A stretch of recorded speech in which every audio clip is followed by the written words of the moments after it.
Tuesday, April 13th, 2021, Proverbs chapter 13. A wise son heeds his father's instruction, but a mocker does not listen to rebuke. From the fruit of his lips a man enjoys good things, but the unfaithful have a craving for violence. He who guards his lips guards his life, but he who speaks rashly will come to ruin. The sluggard craves and gets nothing, but the desires of the diligent are fully satisfied. The righteous hate what is false, but the wicked brings shame and disgrace. Righteous guards the man of integrity, but wickedness overthrows the sinner. One man pretends to be rich, yet has nothing. Another pretends to be poor, yet has great wealth. A man's riches as ransom his life, but a poor man hears no threat. The light of the righteous shines brightly, but the lamp of the wicked is snuffed out. Pride only breeds quarrels, but wisdom is found in those who take advice. Dishonest money dwindles away, but he who gathers money little by little make it grow. Hope deferred make the heart sick, but a longing fulfilled is a tree of life. Hope deferred make the heart sick, but a longing fulfilled is a tree of life. He who scorns instruction will pay for it, but he who respects a command is rewarded. The teaching of wise is a fountain of life, turning a man from the snare of death. Good understanding wins favor, but the way of the unfaithful is hard. Every prudent man acts out of knowledge, but a fool exposes his folly. A wicked messenger falls into trouble, but a trustworthy envoy brings healing. He who ignores discipline comes to poverty and shame, but whoever heeds correction is honored. A longing fulfilled is sweet to soul, but fools detest turning from evil. He who walks with the wise grows wise, but a companion of fools suffers harm. Misfortune pursues the sinner, but prosperity is the reward of the righteous. A good man leaves an inheritance for his children's children, but a sinner's wealth is stored up for the righteous. A poor man's field may produce abundant food, but injustice sweeps it away. He who spares the rod hates his son, but he who loves him is careful to discipline him. The righteous eat to their heart's content, but the stomach of the wicked goes hungry. Amen.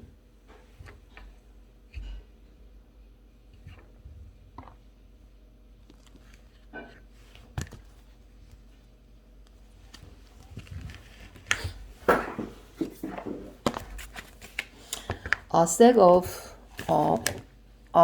half full. A sack half full. The second reading, chapter A Word of Caution.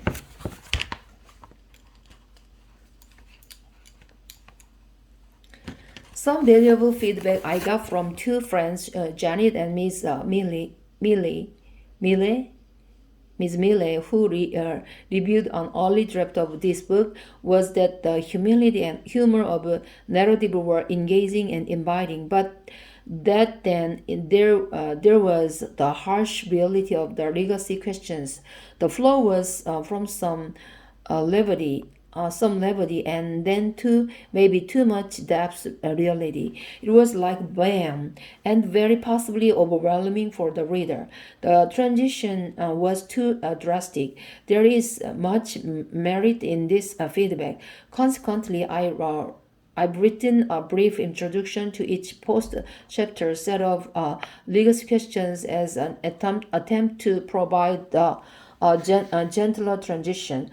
The legacy workbook is so placed at the end of the manuscript, however.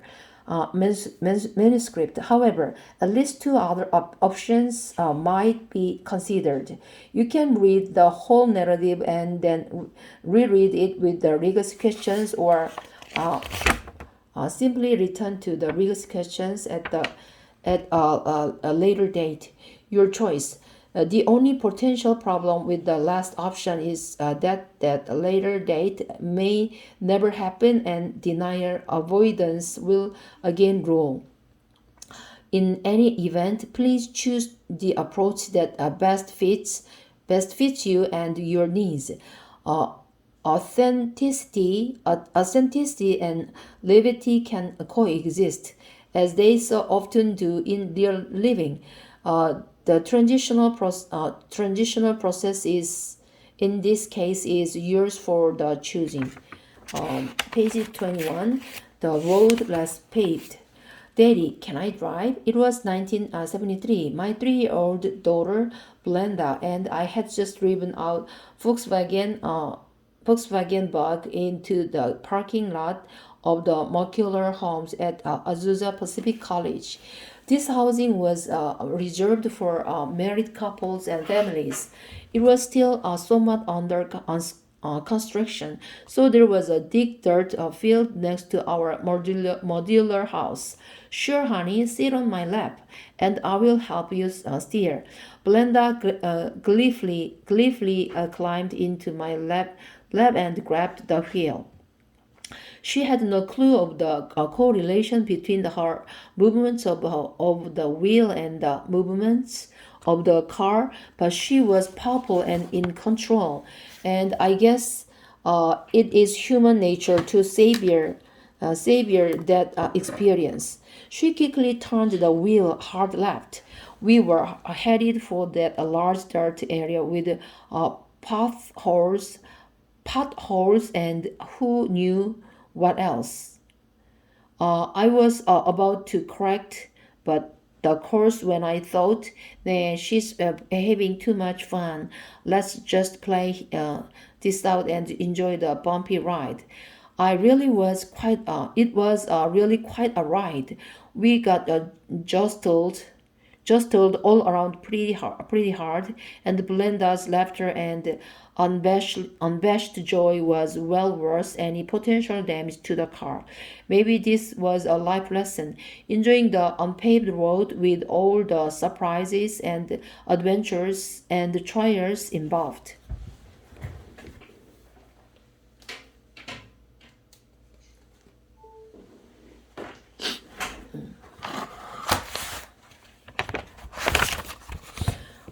Today in my office, I have a replica Norman Rockwell's statue of an adult and two kids headed downhill on a roller coaster.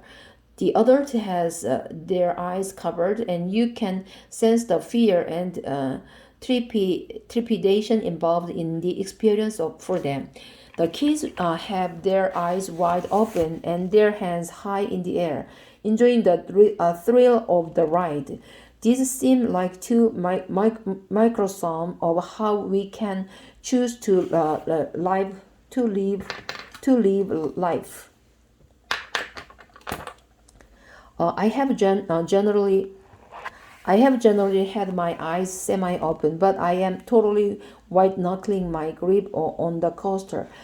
Life has been about survival and getting through difficult experiences more than savoring the process like those kids did. Blenda's mom, Carol, and I have been married in high school. You can guess the circumstances, but I loved her and was willing to fight the struggle and white knuckle my way through to make it all work. Carol had other plans and needs. She chose to separate from me later that year. The pain for me with that experience, and especially the painful, confused, innocent eyes of Blenda were truly heartbreaking for me. Despite my efforts to the contrary, Carol and I soon divorced. I had done nothing to warrant divorce other than we had just been married too young and Carol wanted to leave. We were only 21. I can understand now, but I couldn't then. I spent the rest of Glenda's childhood and early adult years trying to pay a debt I never fully owed to her. It was her mom's decision, not mine. But I felt her pain, and sometimes I got lost in the attempts to uh, ele- elevate elevate it. Like some painful paths, however, there has been much fruit in other relationships. Belinda and I have now come to a peaceful, joyful, and connected relationship without guilt and with much love. I adore her, and she now fully knows and accepts that fact. The process was deeply painful at times for both of us, but God has brought about much healing. The ride has definitely been worth it. The shame I felt, in addition to the pain from the divorce at a small Christian college in the 1970s, permitted my being for future decades. Although I have participated as a client in much helpful therapy over the years, this issue never fully resolved until quite recently. In the loss of Blender and the marriage, I had experienced such a drastic change in what I believed defined me from a young husband and a father to a divorced single father at 21 was such a painful contrast. In my eyes, I was failure. I focused on school, surviving, and football, but I was pretty lost. Academically, I did very well. I was desperate because I was, after all, a failure. In fact, I continued to feel like a failure through two master's degree, three life teaching credentials, and a PhD. Feelings can often exist despite the facts. Football was a mixed bag. There were some minor triumphs, but some very continuous and odd coaching relationship. I developed some friendship that helped me survive that season of my life, and that have challenged me repeatedly since to live more like those kids enjoying the roller coaster. In the end, relationships, not accomplishments, carried a day for us all. I have three best friends, Bill, Billy, John, Big John, and have a 35 plus year friendship from our days playing football at Azusa Pacific University. It was only a college then, APC, then played a lot more than I did. One of my brothers, Don, is my other best friend. To set the stage, here's some background, especially for you football fans, about my relationship with Billy and John. Although the level of the play at APC then was not nearly as high as it is now, I have a couple of stories about the whole experience that I love to tell. After all, we had the first winning season in the school's history at our last year there. Although we were only 5-4, technically we were better than USC, yes, the mighty Trojan of Southern Cal. It goes along with that on any given Sunday and a team can beat any team in the NFL. This is the Saturday college version of that same day dynamic. Let me explain. That year, we beat St. Mary's by 2 points. John, wearing very long, trendy hair at the time, was actually tackled by that hair from behind as it flowed out of back of his helmet. It at at at the 1 yard line, just short of a touchdown. He took some serious living for that one.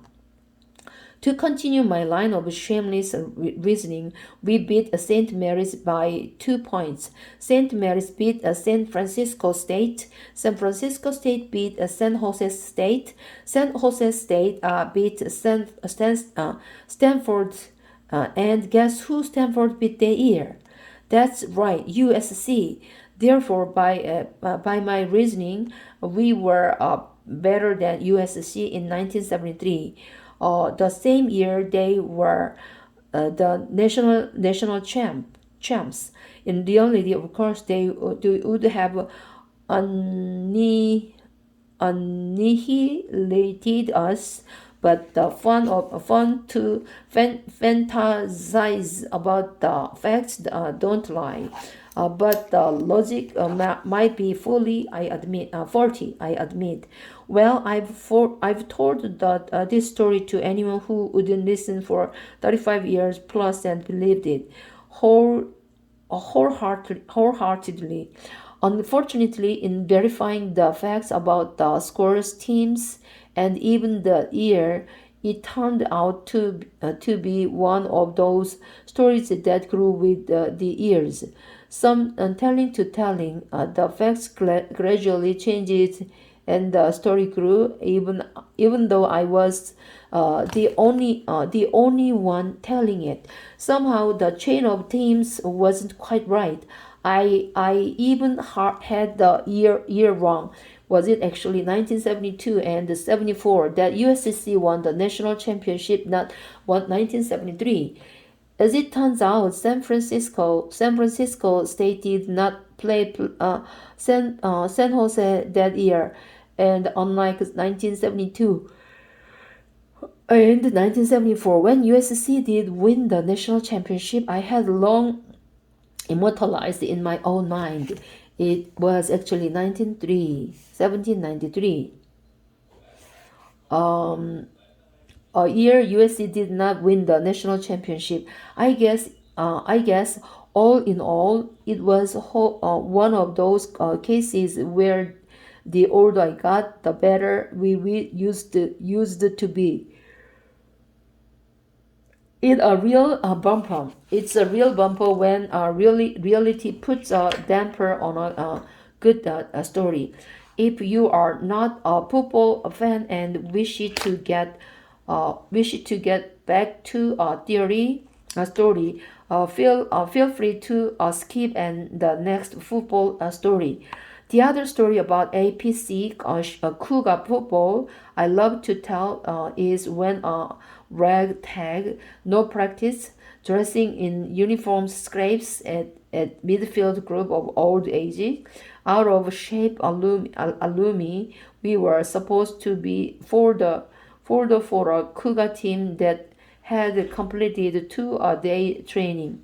They were in shape and young. Some in our group were in their 40s by game time.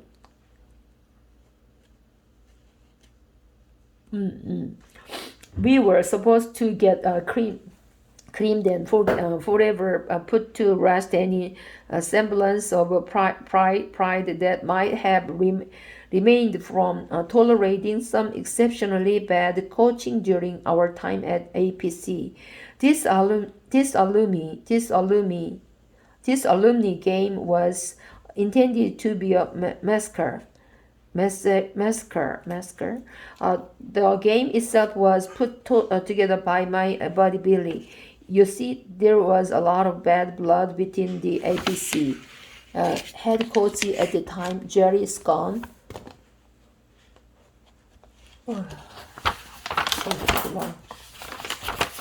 너무 길은데?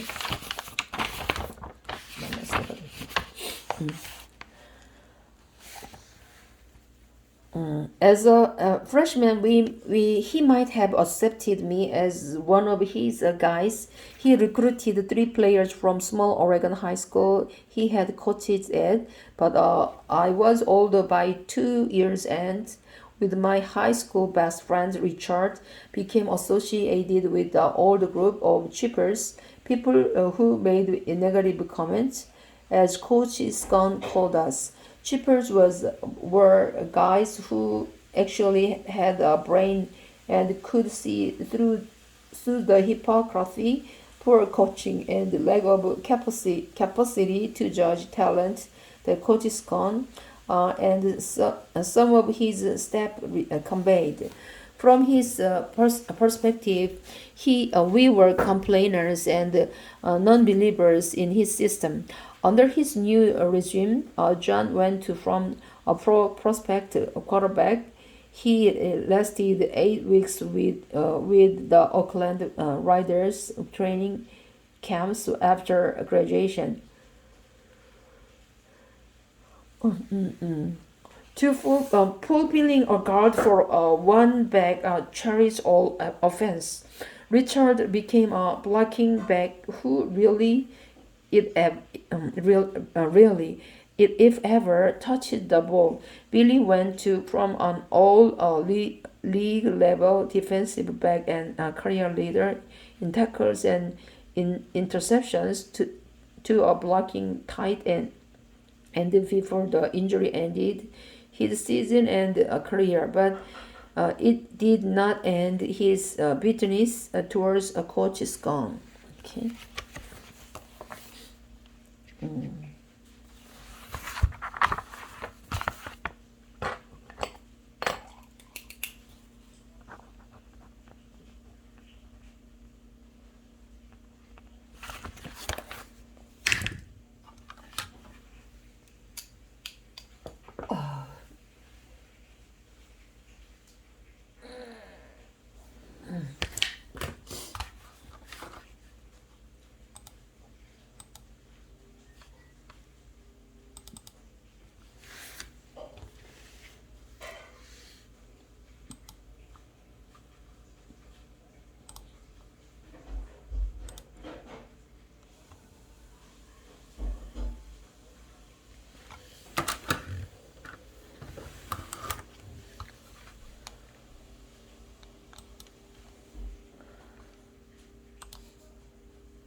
It's like an algorithm that you can rely on. It's a cognitive script, a mental shortcut that you can pull out whenever the situation is right. Even if you're talented, You can succeed without having a great habits. You can't succeed without having great habits. You don't need to lose weight. You don't need to lose weight. You need better eating habits. Better eating habits, and then your weight will always be around where you want it to be. Weight will always be around where you want it to be. You don't need more money. You don't need more money. You just need better. You just need better financial habits. And then you'll always have. And then you'll always have enough money to manage the thing that comes up. Enough money to manage the thing that comes up. You can be the architect of your habits rather than the victim of them. Architect of your habits rather than the victim of them. A lot of the time, people talk about A lot of people talk about I want to have more money, or I want to lose weight. I want to have more money, or I want to lose weight, or I want some kind of result. Or I want some kind of result. But the truth is, your bank account. The truth is, your bank account is a lagging measure of your financial habits. Bank account is a lagging measure of your financial habits. Your weight is a lagging measure of your eating habits. Is a lagging measure of your eating habits. Your knowledge is a lagging measure of your learning and reading habits. Lagging measure of your learning and reading habits.